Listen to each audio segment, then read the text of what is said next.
Welcome to How You Livin', a transformative podcast featuring best-selling author, inspirational speaker, and minister, Dr. Rick Rigsby. And now, Dr. Rick.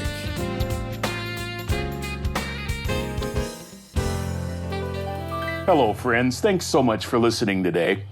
I want to discuss being positive, specifically the power of positive thinking. I believe thinking positively has the power to transform our lives every single day. Making a choice to consider the bright side, to seek the silver lining, to see the glass half filled. I know a lot of people laugh at that kind of attitude, but I'll tell you something. That kind of attitude can determine both our mood and our attitude. For it's your attitude, not your aptitude, that determines your altitude. Now, I can actually hear some of you talking right now. Rick, I hear what you're saying, but I'm more of a pessimist. So being the eternal optimist that I am, let me confess, I don't get my friends who are pessimists. I just don't. But I want to know how you think. So I decided to call someone who I believe is a full-blown pessimist. I talked to them about this podcast, and I asked their permission to be interviewed. This is a person who is really one of the most pessimistic people that I know, yet he is a highly accomplished person. He agreed to speak under the condition of anonymity. Let's call him Bob. Bob, first of all, as we started our conversation, was highly offended that I called him a pessimist. I suggested he ask his wife and children as to whether he is one or not. However, Bob did give me some great insight. He commented that, quote, every day, every single day, I have to make mental decisions not to think a certain way. If I don't, I will quickly sink, end quote. Bob helped me to understand something else. He also said that, quote, truthfully, I would not call myself a pessimist, but rather a person with pessimistic tendencies. Friends, do you know that by the time our conversation was over, I was convinced that all of us, yes, even us optimists, we all have pessimistic tendencies. We're human. We live in a world that is not perfect. So the issue is not pessimism or optimism. The issue is, how do we respond to life in our thinking? You know, one of my favorite passages in all of Scripture was written by the Apostle Paul. He wrote, among other things, the book of Philippians, a letter to the persecuted church at Philippi. Paul's four major themes in Philippians include being thankful, being like Christ, the goal of life, how to think, which is my focus today. Listen to St. Paul's words found in Philippians chapter number 4. And as you listen, keep in mind that he wrote this while in prison. Paul penned this letter to the church at Philippi from a jail cell. Here it is. Whatever is true, whatever is honorable, whatever is right, whatever is pure, whatever is lovely, whatever is of good repute, that means good report. If there is any excellence and if anything worthy of praise, dwell on these things. I like that last line. Dwell on these things. Other translations state, think on these things. Meditate on these things. Fix your mind on these things. I like that last verb, fix. Fix your mind on that which is positive. In other words, friends, set your headings on the positive. Pilots are keenly aware that setting the proper heading determines whether you reach the right destination. As a speaker, I fly a good bit, and every once in a while, I'll get the opportunity to fly on a private plane. And I love the intimacy of a private plane and the close proximity to the cockpit. I can watch the pilots, and I always enjoy watching them go through their pre-flight checklists. I'm always fascinated by how intent they are, how focused they are, especially when it comes to entering the correct headings. See, this is critical. Headings determine direction. The slightest error, and you're off course. I want you for a moment to consider a flight from the West Coast, let's say Los Angeles, to our nation's capital in Washington, D.C. Just a slight adjustment of a few degrees to the north, and the plane could end up off course. I'm talking about a couple hundred miles off course, maybe even as north as New York, possibly even Hartford, Connecticut, perhaps even as north as Boston, 400 miles away. I know this about me. As optimistic as I am, if I don't determine early how I'm going to think that particular day, in other words, if I leave my thinking to chance, there is a good chance I won't have positive outcomes that day. Friends, make a deliberate choice to set your headings on positive. In the words of Bob, make mental decisions to think a certain way. I've discovered that how I think about something really does influence my life. It influences my attitudes and my behaviors. How I process something affects whether I'm going to have a good day or whether I'm going to fret and worry all day. How I choose to think impacts relationships, influences conversations.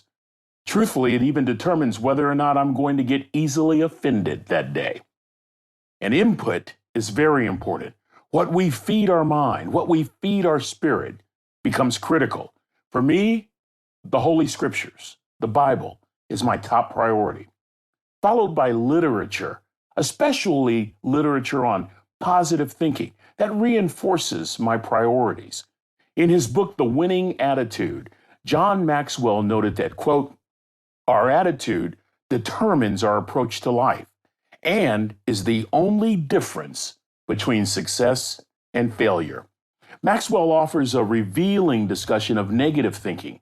He argues that negative thinking creates clouds at critical decision times, blows everything out of proportion, and limits our potential. Why I'm enjoying a great book right now, the work of Catherine Sanderson. In her remarkable book titled The Positive Shift, Mastering Mindset to Improve Happiness, Health, and Longevity, Dr. Sanders explores the emerging field of positive psychology, which examines the factors that can determine physical and psychological well-being. Interestingly, Dr. Sanders seems, by her own words, to be a pessimist. I want you to listen to how she describes herself in the book. Quote, there are indeed some people who are naturally happy and who do consistently see the world in an overwhelmingly positive way. These are the kittens and rainbows people. If you are one of those people, congratulations. Unfortunately, I am not.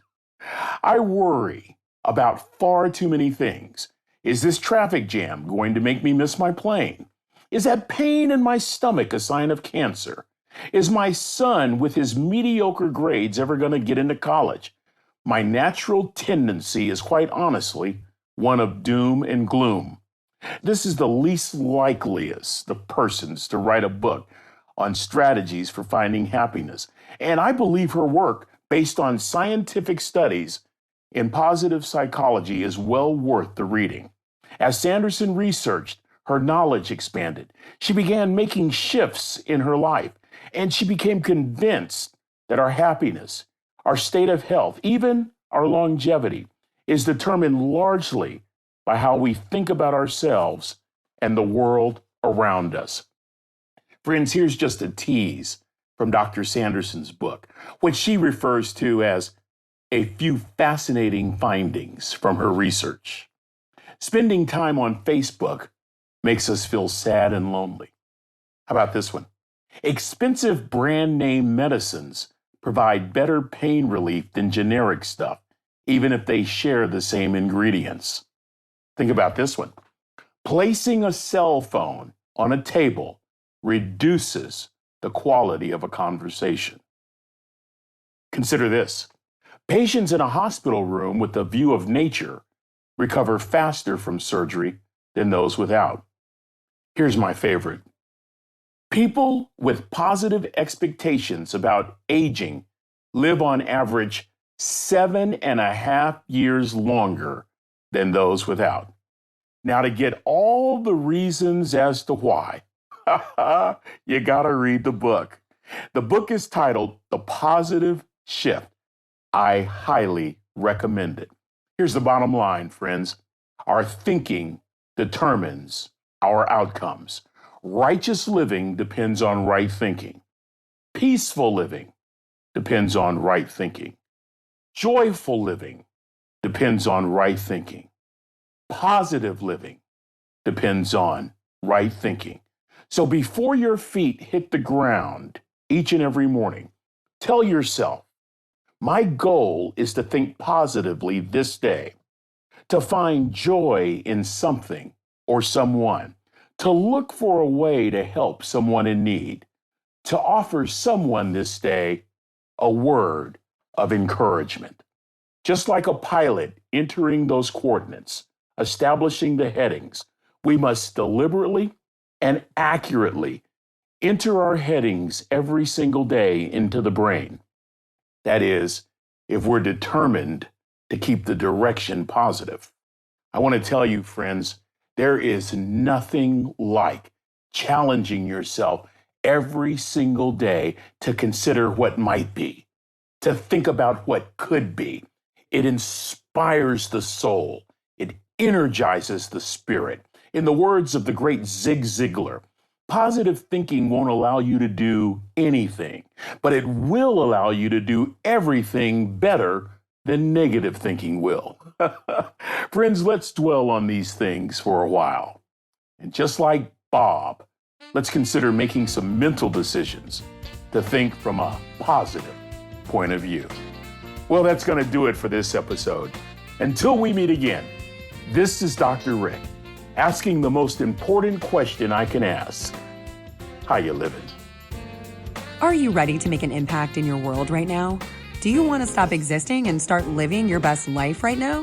Dr. Rick wants to give you the first chapter of his best-selling book, Lessons from a Third Grade Dropout, absolutely free. Just go to www.rickrigsby.com/free gift to get the print or audiobook right now.